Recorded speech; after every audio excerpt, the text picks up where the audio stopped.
Shida ya watu siku hizi, everybody sijui mumeogopeshwa, sijui even you gena, naona rudi uingie hii majenzi, nyinyi ndio the story of the future.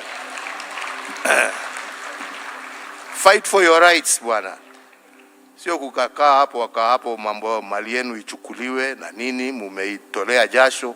Msikubali, pambaneni, muhakikishe mumepata haki yenu. Mnasikia nyinyi? Sio kukaa hapo tu, kuna kitu inadumu. But everything is worth a fight for. If you don't fight for it, ikienda mtu asilie. Msimame mupiganie haki yenu. Na mko na hawa watoto wamebaki ambao wako tayari kupigania haki yao. Waungane pamoja nanyi. Can't just stand there and let people take your hard earned sweat. Dunia iendi namna hiyo. Muwe watu ambao hawataogopa, wataishi kama my friend. Ameenda detention, si alitoka na akaendelea na maisha.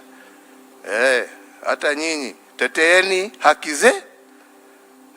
Sio kukaa tu munaogopa. Kuogopa sasa ni sisi tutulie sisi.